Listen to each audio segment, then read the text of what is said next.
As she looked to her left, she could see Peter standing calmly beside her.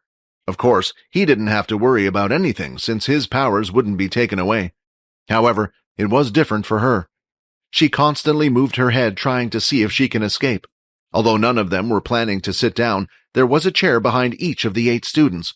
Perhaps they would be asked to sit, the further they stayed inside the room. It was a small meeting room, used for one-on-one consultations. Currently, the students were standing in the center, while Jack was standing just in front of the desk with a single chair. Lingering by his side was the small guard dressed in green armor.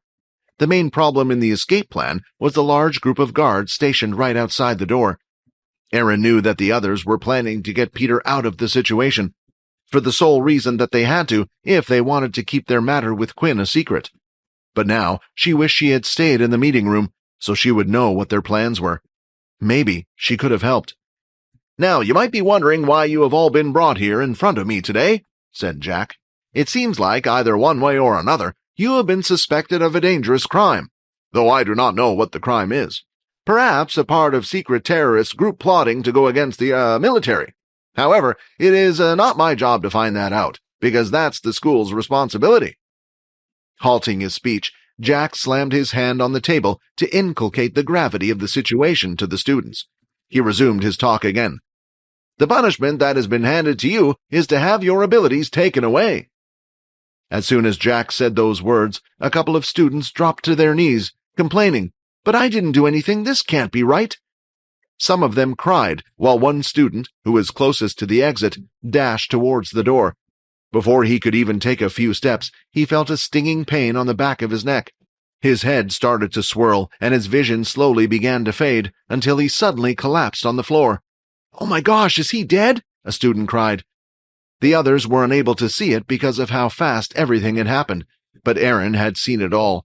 The green guard had taken out what looked like a small needle and swirled it inside his mouth with his tongue. Now, laced with a tiny amount of what looked like green liquid, it was catapulted right at the student's nape. "I hope nobody else tries that again," Jack said. "This process is meant to be quick and painless. Now, please sit down on the seats behind you. I don't want there to be any more accidents." Each of the students did as they were told. They carefully watched the guard lift the student who was passed out onto one of the empty chairs. This was a deal-breaker for Erin. She had to do something, otherwise she would lose her ability forever. Hence, with a resolute countenance, she faced Jack and uttered, "But we didn't do anything, sir," Erin said. "If you do this, people will find out about your made-up lies. We can just tell everyone the truth."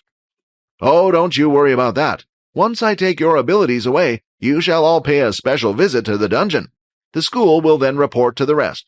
What was it that you said? Right, made-up lies. The most common one and accepted is usually you were all working for Pure. With that, the student's curiosity will disappear, and with it, your existence." The green-armored guard from earlier then started to walk over to the students. Erin was second to last along the row, while Peter was sitting at the very end. The guard had prepared some green liquid that was placed in some type of vial. He proceeded to place the liquid on the tip of his finger. Using his index, he would place it right between the eyebrows, just above the nose of the students. Then, after a few seconds, the student would fall asleep. "A sleeping ability?" Erin mumbled. "Ding, ding, ding! Like I said, I'm not a monster. Although by the time that you guys wake up, you will already be in the dungeon." The guard had gone through the other students, and it was finally Erin's turn. For a while now, she had been fumbling with something behind her back, waiting for Jack to get close, but he never did. He always kept his distance. When the guard went to place his finger on her head, she immediately swung out her arm, aiming for his... In her hand was a small dagger that had been formed from ice. She knew the guard was strong and fast, but a blow with a sharp object would be able to take down most people, no matter who they are. To her dismay, the guard didn't react at all. He continued with his task, placing his finger on her forehead. Nevertheless, just before the dagger reached his head, with his other hand, he had grabbed it and crushed it to pieces. The speed was too fast, so she had never thought that it was possible to block an attack that closely, unless one had a speed ability. Still, she was sure that he was the one who had produced the sleeping agent. It was most likely from his blood, which was why he had pricked the needle against his tongue. Someone couldn't have two abilities unless they were like Vorden. This solely meant one thing. The beast gear he was wearing was at such a high level that it would boost the user's stats to the point where they no longer seemed human. Accordingly, she was not able to resist, and a few seconds later she was asleep like all the others. Finally, it came to Peter's turn. Willingly, before the man had even placed his finger on his forehead, he had closed his eyes. He knew that just looking at these people would annoy him, but he needed to follow Master Quinn's order. Hence, he decided to keep them shut for now. Once the green liquid was placed on his head, all the students were ready. Jack then looked at the green guard and cleared his throat out loud, signaling for the guard to leave. "As you wish, sir," he said, bowing down, and left the room. Now, standing outside as guard on duties, just by the door, were the two guards. "Did he make you leave again?" the large guard asked. "Yeah, I don't know why. We all know his ability works," the green man replied. The mechanical spider remained inside the room while Peter's watch recorded everything. Logan was unsure whether the second guard would ever leave the room, yet, for some reason, it seemed like Jack had asked him to. This would make their job easier, but they had to act now. "Everyone go! Both guards are outside, and only Mr. Truedream and the students are inside." The group outside had received the message from Logan to proceed. The first ones to make a move would be Fex and Layla. They had been on standby waiting for the signal. Right behind the two of them were two random first-year students who had been brought along. These students were the same ones from Fex's room, his roommates. If it was anyone else being put in this situation, Fex probably would have felt guilty about what he was trying to make them do. But they were the ones who had attacked him first for no reason, so he couldn't think of any two more students to use. A slight tint of red could be seen in their eyes. When Fex commanded them, they started to glow slightly. A few seconds later, they were on the move. The two students turned around the corner and started to bump into each other. While this was happening, Fex would peek around the corner while twiddling his fingers. Eventually, the bumps turned into shoves as they continued their stride. "Hey, what are you doing? Get out of here!" the larger guard said. But his words were useless, as the two were starting to shove each other more harshly than before, although it seemed a bit strange, since there was no speech involved while performing these actions.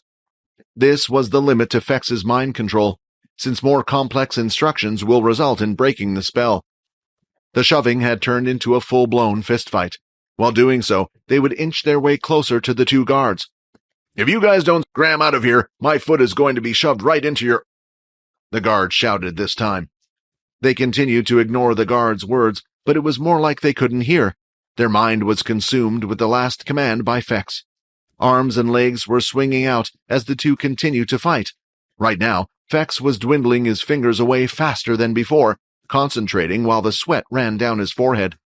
Controlling one person's set of movements with the strings was easy, but coordinating two and making it look realistic was tough. He had attached strings to both of the students and given them the command to remain motionless, so everything they were doing right now was controlled by him. While everything was happening, Layla was to keep guard, making sure no one came down the hallway and saw them. Now the two were fighting incredibly close, and Fex had to pull one of his strings ever so slightly, causing an elbow to hit the large guard in the middle of his stomach. "Huh?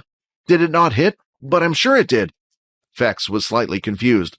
He tugged on the string again, a little bit harder this time, elbowing the guard in the stomach again. Still, there was no reaction.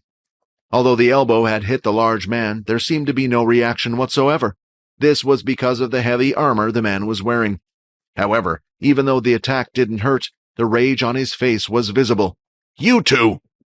It's time for them to get out of here." Pulling the strings back, Fex started to dash down the hallway. The students began to imitate Fex's movements and ran off as well, following his direction. The large guard followed them, but was quite slow with his heavy gear. It seemed like one of the attributes it gave was not speed. Some users would choose to focus on a set of beast armor that specialized in one area. They would do this to make up what they were lacking for, or to strengthen their abilities. Layla saw the students dashing towards the hallway right around the corner following Fex, who ran down the same hallway seconds ago, which meant soon the bulky guard would soon follow them around the same corner. Next to her was a door leading to a classroom. It was a Sunday, and nearly all the classrooms were empty as the staff and most of the students had a day off. Oh no! With nothing else to do, she went for the closest room, opening the door and stepping inside. She took a deep breath and held it in. The sound of the large guard's footsteps could be heard as he ran around the corner to chase the two students. Once the footsteps could no longer be heard, she stepped out of the room again. As she turned to look around the corner, she noticed there was still another problem. The second guard was still standing outside. As long as he was there, Vorden and Quinn wouldn't be able to get inside. She looked around to see if there was anything she could do. The only thing she could see was a plant pot down the hallway. Lifting it with her telekinesis ability, she started to levitate it in the air and floated it across the hall towards the green guard. The guard spotted it floating about, slowly coming towards him, but he remained there still. When the pot was finally in front of his face, he lashed out, smashing it and allowing it to drop to the floor, yet he still hadn't moved from his position. "Looks like I'm just going to have to kick his," Rayton said. "No, Vorden, this whole plan. We need you to cause the biggest distraction inside, you know that," Quinn said. "Leave this guy to me." Inside the meeting room, Jack was preparing himself. He straightened up the tie on his suit and then licked his lips, making sure they weren't too dry. "This is the worst part," Jack said. He walked up to the first student and bent down, so the two were at eye level. His head was now right next to the student's. Grabbing the person by the head, he pulled it forward. Suddenly, Jack could feel the energy from the student entering his body. After 30 seconds or so, Jack removed it. He then spat on the ground and wiped his lips with his sleeve. "Damn it, why did my ability have to work in such a way?" Jack said annoyingly. The only way Jack was able to take the ability of another was to forcefully drain it from their mouths. He had tried and tested multiple ways, but for some reason, this was the only way that worked. Some of the stronger abilities seemed to have certain restrictions, similar to Vorden, who had to touch the other user, and how it would only last up to 24 hours. Still, there was nothing he could do about it, so he continued to go down the line against each student, draining their abilities. After each ability had been drained, he could feel them lingering around inside his stomach. Each of the forces was like little flames, all different from another. Finally, he had reached Erin. "Now here is someone I don't mind against," Jack said, as he looked at Erin's delicate face and realized she was a true beauty. It was a shame she was still young, otherwise he would have taken her back with him. The energy flowed through Erin's body and slowly entered Jack's. While doing so, he could feel a slightly cold sensation. An icy breath was seen. Her ability had been taken, and it now remained inside of Jack. Now there was only one student who remained, and that was Peter. As Jack looked at him, he realized that Peter wasn't an attractive sight at all. His face was sunken in, and he looked dehydrated, almost like he was already. If he didn't see him moving earlier, he would have thought he was. "All right, last one." Jack then moved his face closer to Peter. He closed his eyes as he went to. "What the hell do you think you're doing?" Peter said. His eyes were wide open, and he was staring at Jack, who was standing right in front of his face. "You're awake! But how? I saw him use the sleeping agent on you!" Jack shouted as he backed away. He panicked and quickly hid behind the desk. "Kenny, get in here right now! One of them is awake!" Jack shouted, very much panicked and frightened. A situation like this had never happened before. Just as Kenny was about to open the door, a shadow raised from underneath, blocking his path. A strange shadow rose from the bottom of the door, completely covering it. After a few seconds, it looked like some type of shadow hand had formed, reaching out to Kenny, the guard in green beast gear. He quickly reacted, taking a few steps back, not allowing the hand to touch him. He had never seen anything like it before, so he made sure to be cautious.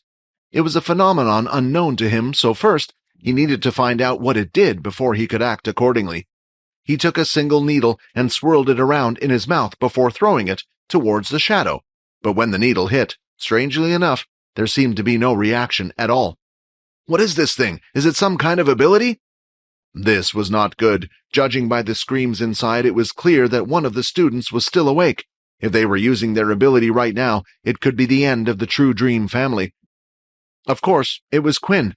He had used his shadow cloak ability to sneak up to the remaining guard in the hallway, and when he heard Jack True Dream screaming for help, he had decided to distract the guard, to give Vorden a chance to sneak into the room and take care of Jack.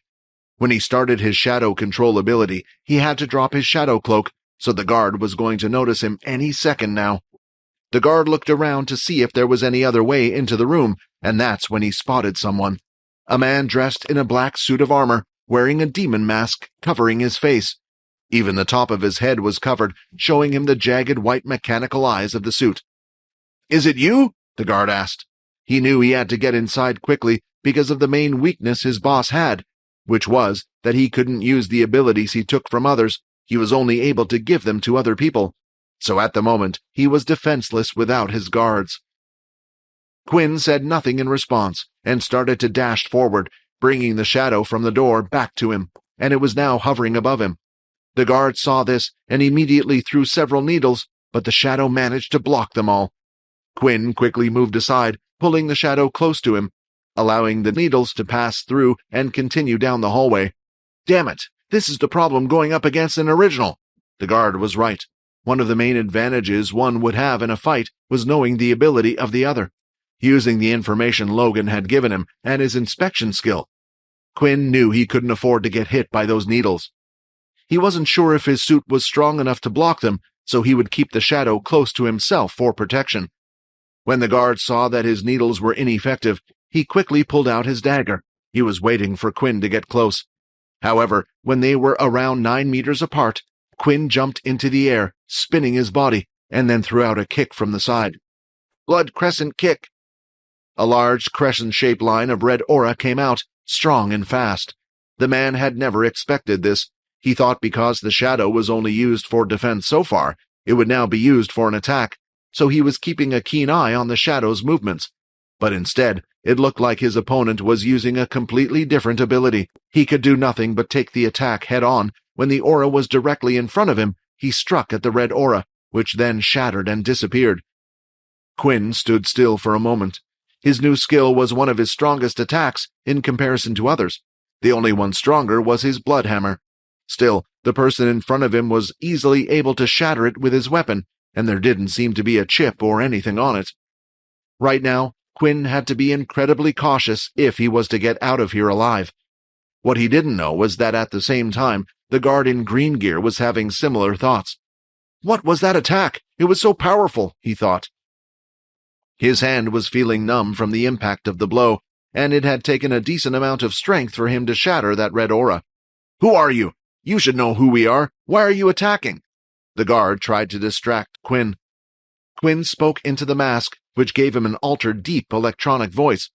We know what you have been doing. We know Pure have been following your actions for a while now. We're here to save those kids from you, Quinn said. Right now he was improvising on the spot, and Logan was helping him with what to say. The reason why Logan thought this would be their best option was since they wouldn't run an investigation on those closest to the kids. In a way, it was true that Pure had informed them of Mr. True Dream's plans, but they weren't the only ones taking action. Knowing this, they were less likely to think someone associated with the kids were trying to save them. Come on, Vorden, hurry up, Quinn thought. Rayton, what are you doing? I said not to touch him, Vorden said. You know we don't have a clue about how his ability works. If it's like ours and we touch him, we might even lose our own, and then we would be defenseless. Maybe Erin's ability was taken, but if ours gets stolen as well, we would become useless. I wasn't going to suggest that, Rayton said. I think we should here and now. That way he will no longer be a problem. The room was slowly heating up as the flames started to spread from one piece of furniture to the next. Soon the entire room would be engulfed. Peter had already left the room, carrying Erin over his shoulder. He followed Logan's instructions, telling him where to go, making sure to avoid the hallway where Quinn and Kenny were fighting right now. The directions he was giving them were to his room. Right now, it was the safest place he could think of. Unlike the other rooms that had routine checkups now and then, Logan's room was different. It was off-limits most of the time. This was a special request he made because of the number of different inventions he contained there, afraid that someone would come in and possibly take on his ideas for profit. At this point, the smoke had hit the detectors above, and the sprinklers had been activated. However, the flames were too strong to completely get rid of the fire. It could only slow them down for now. Looking around the room, Jack could only see the students who were asleep in their chairs and was wondering what had caused the fire. However, when the sprinklers had turned on, the drops of water bouncing off Rayton formed a slight outline to be seen. Rayton not only had the abilities of fire, but of invisibility as well. The strange shape that Jack could see was standing right in front of him. If it wasn't for this, he would have dashed for the door. Rayton had suggested Jack, but Vorden knew this wasn't an option. The simple reason was the balance of the current world right now. If True Dream were to die, it would go back to what it was like after the war. When the war had ended, Earth was a mess. Ruined cities, a low population of animals, and a lot of the land had sunken into the sea. The whole human race had been struck with poverty. Only there was a big difference now. They had powers. This caused more war to happen than ever due to the lack of control. Eventually, the rise of the three families had come to create some type of order, but the relationship between the three of them wasn't the best either, and the fighting continued. The military had power, but they weren't strong enough. They would have many people switching sides between them and the three families. That's why when True Dream had come to them seeking support, it was a blessing. It was someone the military could use to keep everyone in place, and it was why the current system had been put in the first place. If True Dream was to be taken out of the picture, the military power would weaken, and the power balance would be upset, leading to another civil war. But that wasn't what worried Vorden the most. Civil wars happened, and in the end, there would often be a result. The problem was if the Dalki was to see this, if the humans were fighting each other, they would come to invade as soon as possible. For the sake of the current human race, True Dream was someone who needed to live, no matter how evil of a person he was. Vorden tried his best to explain this to Rayton, but right now he didn't care, since he was in charge. "I disagree," Rayton said. "If the human race can't survive without one person, then maybe we shouldn't be alive in the first place." Rayton had set his hand ablaze and threw a punch right towards Jack. All Jack could see right now was a floating arm of fire. He tried his best to move out of the way, but the attack was too fast. As his hand full of flames was about to hit, a slight reflection could be seen in front of Jack. "What the—" His hand had touched the reflection, and it felt like he was hitting a solid wall. A mysterious force then moved from the point where he had hit, and it seemed to bounce off right back at Rayton. "Hugo?" Jack said. As he turned his head, the large guard, wielding a two-handed axe, had entered the room. "Well, we know someone is getting a raise." "Damn!" With nothing else left to do, Rayton quickly headed for the corridor. He didn't know Hugo's ability, nor how strong he was. He loved fighting, but wasn't crazy enough not to know when his chances were against him. "Hugo, the door!" Jack screamed. Hugo held out his hand, and another reflection appeared just in front of the door, but it was too late. Jack could see the figure moving through the sprinkler's water, and it was clear it was no longer in the room with them. "Damn it, you're too slow. Forget about that raise, let's get out of here." As Rayton ran down the hallway, he could see Quinn, still busy dealing with the green guard Kenny. "I'm leaving," he shouted. And that was the signal for Quinn to disappear as well. Using his shadow cloak skill, suddenly he disappeared right in front of Kenny's eyes. A few seconds later, Jack and Kenny came out of the room. "Where the hell are they? Find them now, and find that girl and the boy. I want them dead, you hear me?" Jack shouted. Instead of listening to Jack's words, Kenny immediately ran back into the room they had exited from. He ignored both Jack and Hugo. The fire was still burning in the room, and the students were still asleep under his ability's effect. He lifted two of them on each shoulder and took them out of the room, placing them on the ground gently. He then did the same with the other four, and eventually guards had arrived to help extinguish the fire. Jack then walked up to Kenny and whacked him across the face, giving him a big slap. "Did I ask you to save those students? You let them get away. If you don't have any information, you know what will happen to you." While looking at the kids all safe out of the room, Kenny had a smile on his face, although Jack was unable to see this due to the mask covering his mouth. "Sir, it seems like there were a few of them. I'm not sure how many, but there were at least two of them. They claimed to be from Pure and were trying to save the kids." "Pure? They've been tailing me for months, but never acted out. This is a first for them. I thought I was safe here, so I didn't bring anything with me. We'll head back for now. I can't risk staying here any longer," said Jack. "But before we go, send a report to Duke. They want to save the kids that badly? Well, I won't let them have their way. If Duke is to find either of those two students, they are to be sent to me immediately, you understand?" "Yes, sir," they both said. As the three of them walked off, Logan's mechanical spider had done the same. He had listened to everything Jack uttered. After a few minutes, everyone returned to Logan's room. Vorden, Peter, Layla, Fex, Quinn, and Erin were all inside, but Erin was lying on the bed still under the sleeping spell. "We did it!" Layla shouted. "I can't believe we got them out of there." "Man, that big guy was scary," Fex said. "For a second I thought he wasn't going to give up. Also, he moved pretty quick for a big guy." "I wouldn't celebrate just yet, guys," Logan said. "It seems like we have a problem." Logan then played the recording of the mechanical spider. It stated that True Dream would order the school to bring Erin and Peter back if they were found. They had hoped to claim they were from Pure. Perhaps Jack would let the whole matter go and aim his anger at them, but it seemed to have the opposite effect. "So, what are you saying, Logan?" Vorden asked. "That we have to hide both Erin and Peter forever? We can't do that in the military base. That's just not possible. Sooner or later it will slip up." The group remained silent as each one of them thought about what to do. So far, they had managed to come up with a plan to get out, but this seemed to be the most complicated one. It wasn't like they didn't think this would happen, but the problem was they had concentrated so much on saving their two friends, they didn't think about what to do after. Of course, the school wouldn't just let them go. They knew the truth about Jack, so the best-case scenario was for them to end up in the dungeon, but now probably something even worse would happen to them if they were found out. Quinn's secret was kept, but at what cost? The anger of the Big Four, the loss of Erin's ability.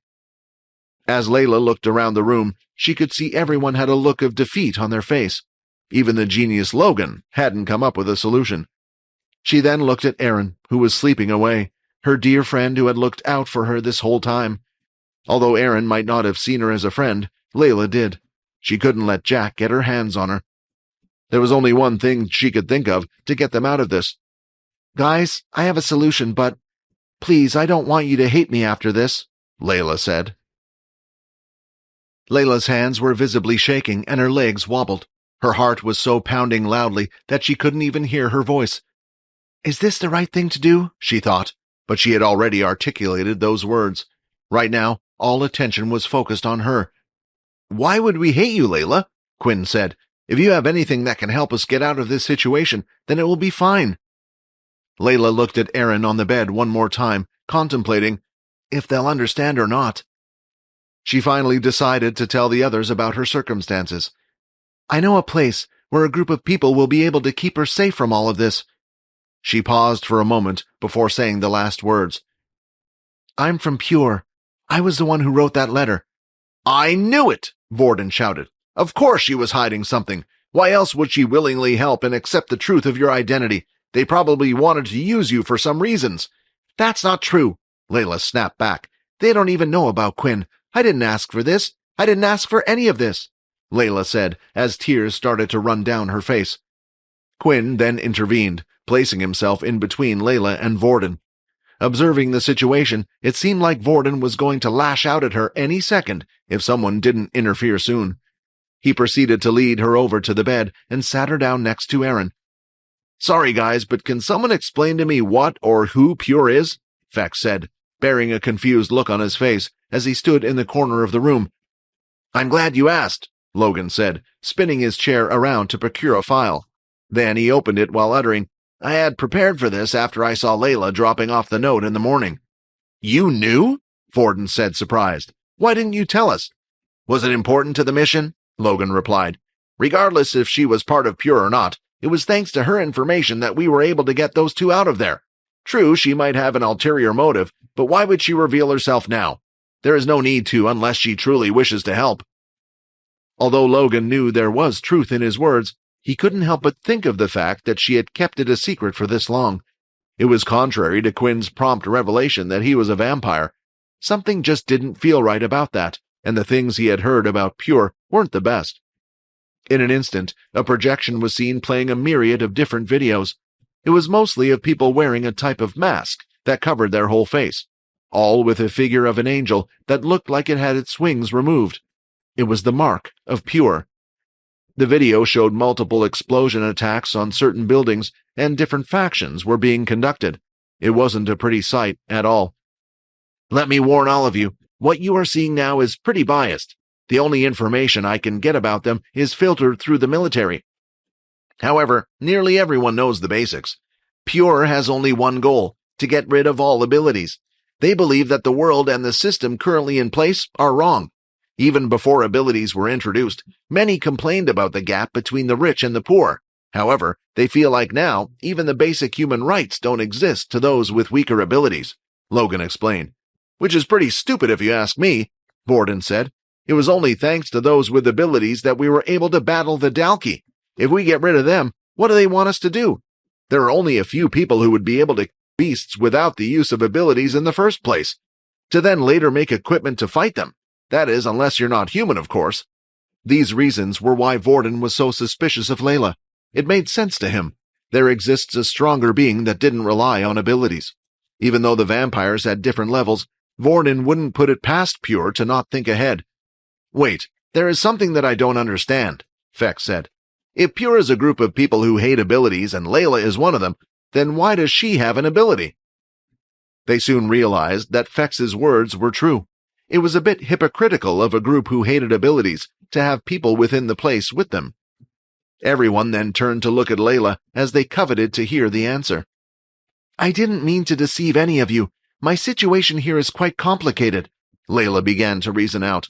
As Logan explained, you all know what our goal is. As of the moment, the world is in balance, but the main culprit of the system in place is the military. However, the only reason they can enforce the rules is because of True Dream. At the same time, True Dream is a blessing for Pure, since he's the only person that can take anyone's ability away. Layla sighed after her lengthy explanation as she gazed at every one of her comrades, continuing her speech after a few seconds. True Dream only visited this military base. We have agents stationed at every base so far, but only at this one did they never come back. Accordingly, they wanted a student to infiltrate it. And they sent a kid? Borden explained. Seems like a good place to send Erin, then, doesn't it? I volunteered, Layla shouted, yet her eyes slightly twitched when she said those words. Because the truth was she didn't volunteer for this mission, but her mother offered her daughter for her benefit. Look, this isn't about me and Pure. This matter is about Erin. Right now she doesn't have an ability. True Dream has been known for doing this to people, and we've taken them in, though we still looked out for them. We will do the same for Erin. Borden then dragged Quinn towards the side and whispered in his ear, You're not considering this, are you? For Erin and Peter to go over to Pure? After hearing this, Quinn was struggling. He was pretty sure that Layla meant no harm, yet putting his friends in the hand of strangers and sending Peter would be a huge risk.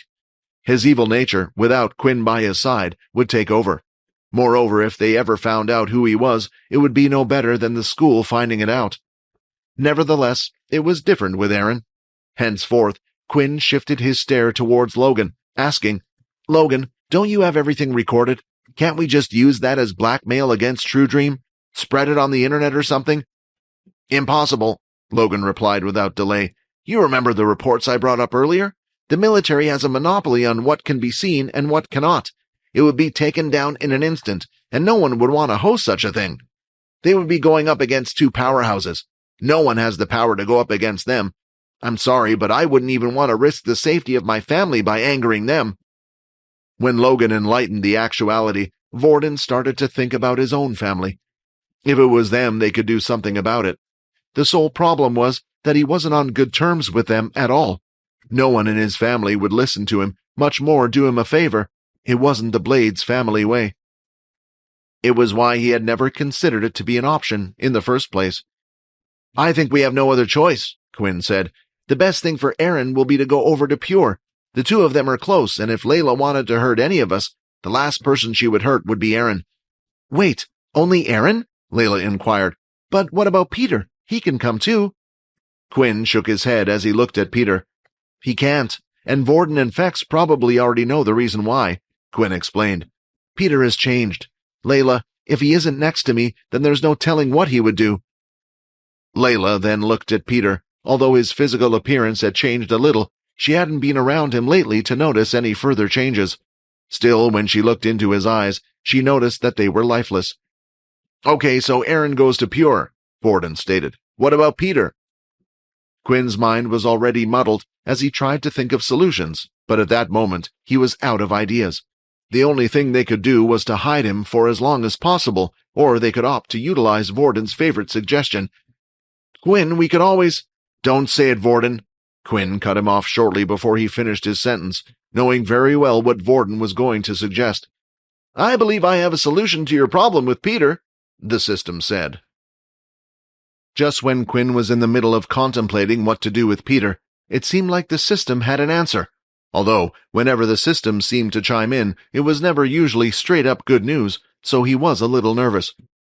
What do you mean, you have an idea for Peter? Quinn asked. The main issue right now is the fact that your faces cannot appear in the school anymore. At the same time, Peter won't be able to leave the military base due to the fear of him running wild. But we have one solution available for Peter that will solve both of these problems, the system explained. Now, Quinn was waiting for the worrisome part. He can learn a transformation ability. Ever since you turned him, he lost his original powers, and his body is now different from what it once was, meaning he can now learn another ability. But I thought you said we had to find a specific ability for vampires that could be learnt, just like I learnt the Shadow Book. At the time, not a single one reacted when I touched it, only the Shadow one did, Quinn asked. Perhaps I need to remind you once again. What I said was, there are certain abilities that only vampires can learn, and at the same time, there are abilities that only humans can learn. However, some abilities are in the middle, somewhere in between, and one of them is the transformation ability. The transformation ability wasn't a popular ability with the general public. It gave the user nothing extra that could aid them in combat. Therefore, it was looked down upon by a lot of people. Still, it did have its uses. With the transformation ability, one could alter their face and look like another. This meant it was often used for infiltration or spying. The problem was, whenever these people were discovered, they would be killed in an instant because transformation ability does not grant them any offensive capabilities at all, or even defensive. Why didn't you suggest this before? Quinn asked. Before, I felt like it would be more beneficial for you to wait for a more powerful ability to pop up, one that would make you and Peter stronger. But right now, it's more important than anything. It would prevent Peter from being caught, the system explained.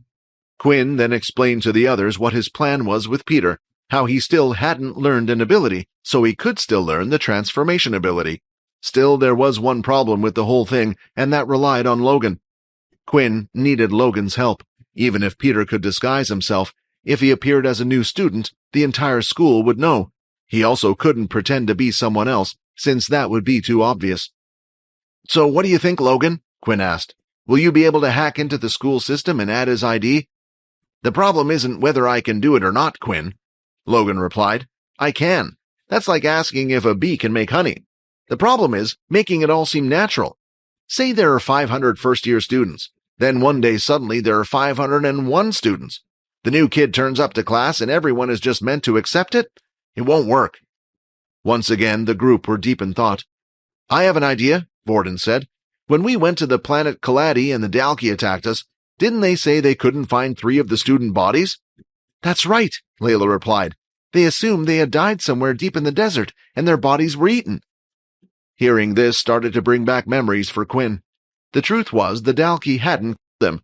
It was him that, although no one knew about this fact yet.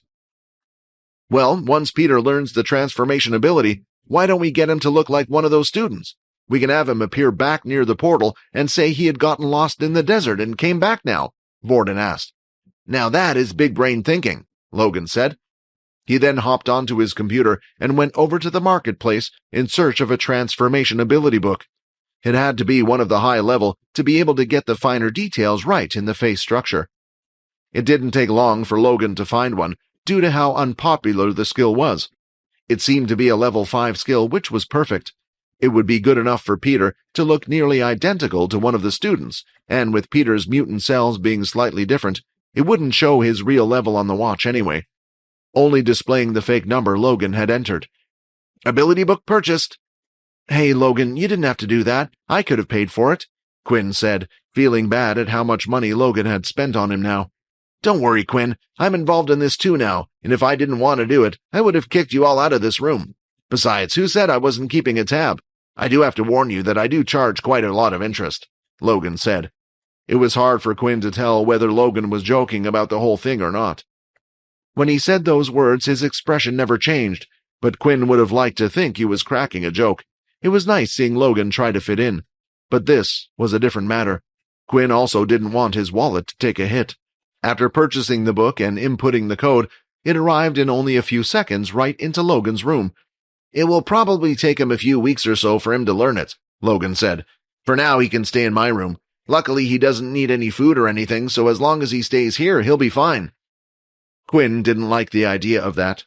He could imagine either Peter accidentally touching one of Logan's prized possessions or getting a laser beam shot through the chest. Or Logan would say something that caused Peter to snap. "Let me try something," Quinn said as he walked over and grabbed the book himself. "Level 5 transformation ability book obtained. Would you like to store the book?" "No." "Option to use the ability book on family member Peter. Would you like to use it?" Although Peter didn't have a system ability, Quinn had a feeling something like this might just work. His family was linked through the system. The system had also mentioned if Peter and Quinn were fighting near each other, Quinn would get the EXP for it. So it gave Quinn hope that just maybe something like this would work. "Maybe we won't have to wait at all," said Quinn as he accepted the system's suggestion. The book floated in the air and flew over to where Peter was. The pages turned and turned until they hit the very last one. Then the book started to disintegrate in front of everyone's eyes. "Peter Chuck has successfully learned the ability Transform." "Peter, do you want to try transforming into me?" Quinn asked. As a tester, Peter did just that, and slowly his face started to reshape and reform into a second Quinn.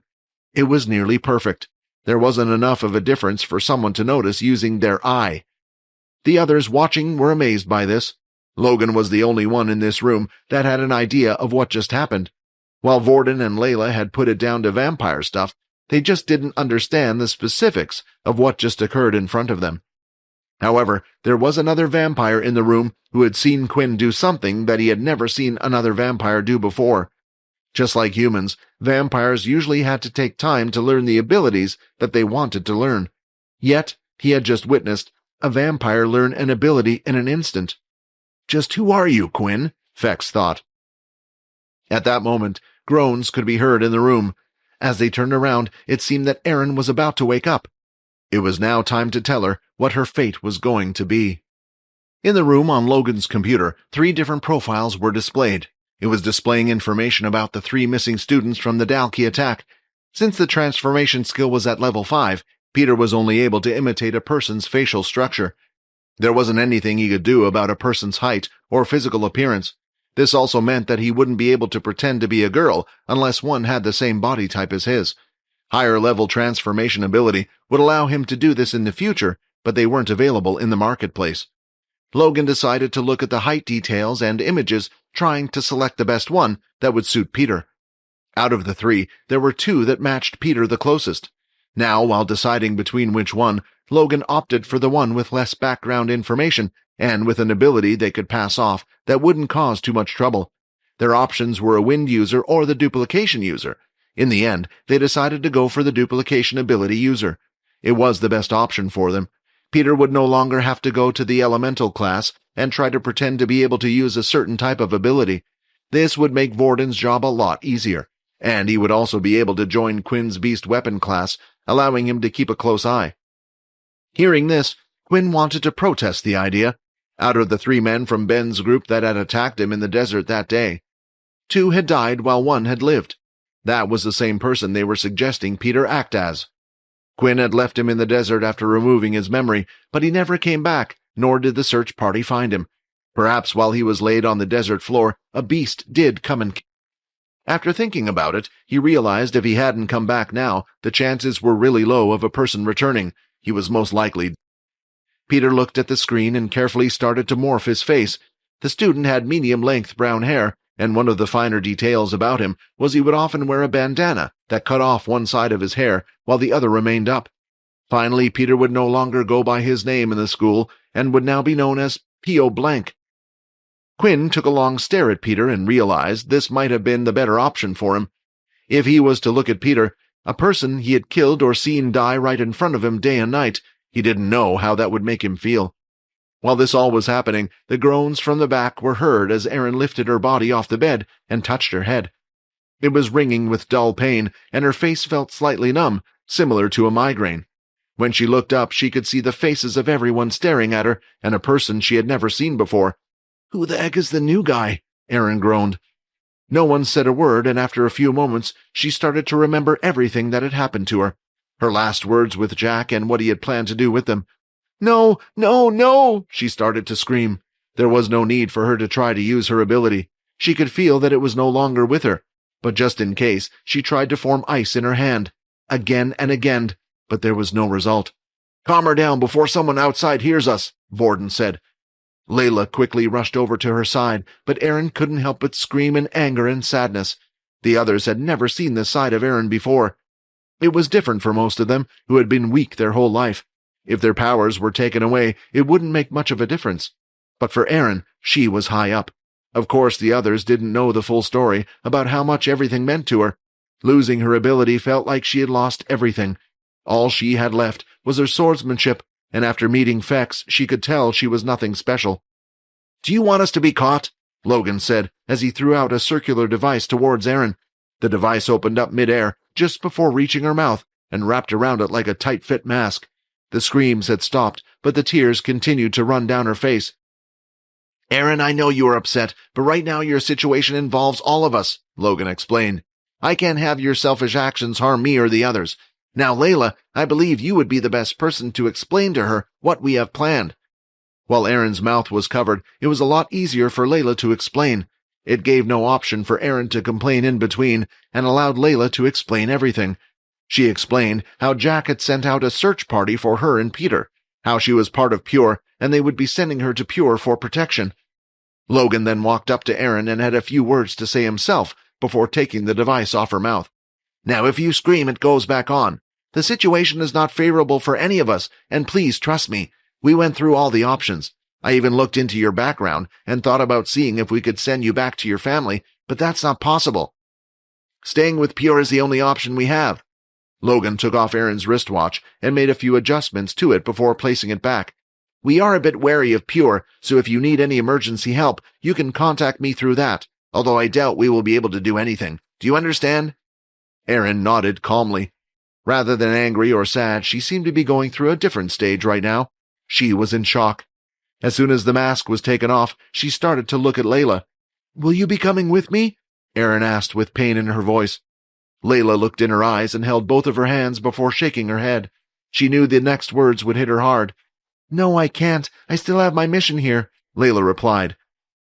At that moment, Erin snapped her hands back. Everything was getting a little too much for her. Her abilities had been taken. She was being treated as a convict by the school. Jack was possibly after her life, and now she had no choice but to join a group. Yet why did this have to happen to her? Was it just her bad luck? Then she started to remember there was one more person who was going through something similar. What about Peter? Will he be coming along with me as well? Although Erin didn't get along with Peter, if she was going through this struggle with someone she knew, it would at least be better than going through it alone. The student who Erin didn't recognize stood next to Quinn, stepped forward, and his face started to morph back into his old self. "But how? Did he have an Earth ability?" Erin asked. "How did he learn that?" The sound of a little excitement and hope could be felt in her voice. "That's because Peter is no longer human," Quinn explained. "When a human turns into a vampire or vampire subclass, they use their old ability as their body changes. Logan's guess is it has something to do with the cells in the body being different. Essentially, it's like getting a new body, so Peter was able to learn a new ability." Hearing these words from Quinn suddenly gave Erin an idea. She had lost her ability, but not all hope was gone. If what Quinn was saying was correct, there was a chance for her to get her powers back. She stood up from the bed and said, "Quinn, I want you to make me a vampire. I want you to turn me like how you turned Peter."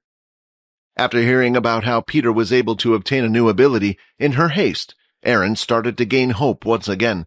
If there was a way for her to get it back, a chance to return to her former self, then she would take it. Before, she would have never considered it. There were too many downsides, which she saw both Peter and Quinn deal with. As long as she grew her ice abilities slowly with higher-grade ability books, or if she was to find a good teacher, she would be able to progress up the ranks and eventually become a force to be reckoned with. Still, right now, that wasn't the case, and her best option was right in front of her. What she didn't realize, though, was the grave mistake that she had just committed. While asking Quinn to turn her, she had mentioned a particular detail that someone in the room wasn't quite sure about. Even now, Quinn was peeking at Fex from the corner of his eyes. He was trying to gauge Fex's reaction. Many times before, Fex had mentioned the fact that he thought Peter had been created by an irresponsible leader. However, Fex didn't have much of a reaction. He continued to stand there, without any reaction. The reason was that he had already assumed Quinn was the one who turned Peter. He wouldn't have been so loyal without his master by his side. It also explained why Quinn wasn't trusting Fex in the first place, other than his shadow ability. Peter was illegal, and if the council ever found out about Peter, both of them would be executed. The reason why Fex didn't have much of a reaction to what Erin was suggesting, though, was because of their vampiric limits. Even without the laws, a regular vampire could turn, at most, one person. Someone like Fex could turn two, and he would be permitted to do so when he ascended to the noble rank. He knew Quinn's strength, and never thought he would be able to turn more than one person, so Erin's suggestion meant nothing. Seeing that Fex wasn't making a big deal out of everything, Quinn decided to continue. "Erin, even if I wanted to, I can't. It wouldn't change the situation we're in," Quinn explained.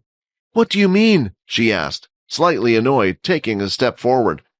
It seemed like Erin was starting to regain her snappy confidence back, but Quinn could also tell this meant her emotions were all over the place, and she was still very much unstable.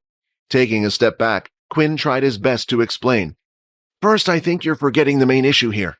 It isn't that your ability was stolen from you, but it's the fact that the school and Jack are after you. Either way, we need to hide you somewhere, and going to Pure is the best option. If I was to turn you and you were to turn into a ghoul, like Peter, or maybe something else. Once they found out, who knows what they would do to you." Although Layla felt a little hurt about the others talking badly about the organization she was in, at the same time, she couldn't intervene and argue her case. If they did find out Erin was a type of vampire they didn't know about, who knows what they would do to her? Even Layla didn't know. "And the last issue, say you turn into a vampire, then what? Do you want the same ability as Peter? To transform? I would have thought you would have at least wanted something similar, if not better than your ice abilities." "Fex can teach me his string ability, or your shadow ability looks nice as well," Erin snapped back, forgetting about the first point Quinn had made and only focusing on the fact that Quinn would be able to help her gain power. What Erin didn't know was Quinn had learned his ability through an unusual method. He hadn't practiced the techniques written down in a book. Everything just worked through the system. There was no way for him to explain or teach someone how to use the shadow ability. And unless Erin was part of Fex's family, he wouldn't be happy to teach her to use his strings either. "Perhaps I should take over the explaining," Logan said as he moved forward. "The reason Peter got the transformation ability in the first place was so he could hide in plain sight. We are currently using one of the missing male students from the planet Caldi. If you did change your mind and gave in, ending up with the transformation ability, it would still be impossible to hide you, Erin. There have been no missing female students since the start of the term. They find you, and you will be taken to the dungeon. If Pure finds out that you have been turned into a vampire, you will probably experience an even worse fate." Hearing their explanation wasn't calming Erin down at all. Instead, it was making her feel drained and defeated. She thought that perhaps Quinn was her scapegoat. "What's the point of me being protected by Pure? Am I meant to just be some type of princess that can't fight for herself?" she complained. "It won't be like that," Layla replied. "There are many people in Pure who are of equal strength to those with powers to the outside. Look at our leader for a clear example." The Pure leader was well known around the world, and that was mainly because of one reason. They were one of only 2 people currently in the world to possess a demon-class weapon, the highest-tiered beast weapon that is currently known. Right now, Quinn could see that Layla was acting rash, and perhaps wasn't thinking properly, so he thought there might be just one thing he could say to calm her down. "Why don't we make a deal?" Quinn said. "Stay with Pure for now. Once this whole thing blows over or we finish school, come back to me. If you still wish for me to turn you into a vampire, then I will. Please understand, Erin, none of us can do anything when we are dead." She looked into his eyes for a while, before eventually giving his answer, and finally shook Quinn's hand. Sometimes you make some sense, she said. Finally, the matter had been settled and a plan set. Peter would at some point appear in the portal room, claiming to be Pio, the student who had gone missing on the last outing, while Erin would go to Pure for now, then perhaps return to Quinn's side in the future. What do we need to do to send Erin to Pure then? Vorden asked. It's not exactly like we can just walk out the front door of this place. Students have tried leaving before, and it's nearly impossible. Logan, do you have an answer? Quinn asked. Unfortunately not, Logan replied. These military bases are strange. Quite honestly, even I don't know where we are located at the moment. I can disable the tracker and you can try going outside, but we need a vehicle of some sort, or maybe we might need a ship depending on where we are. We have Pure members stationed on nearly every planet, except for a few red planets, Layla said. We won't need to go outside, but just get Erin to the portal room. That's no good, Logan said. It seems like after the incident last time with a couple of students being pushed into one of the portals. They have been stricter about the security there. Vorden and Quinn gave each other a glance before both turned their heads at Peter. Hi, Quinn here. Wondering what happens next? If you want to jump the queue and unleash all episodes, click on the link here and install the Pocket FM app.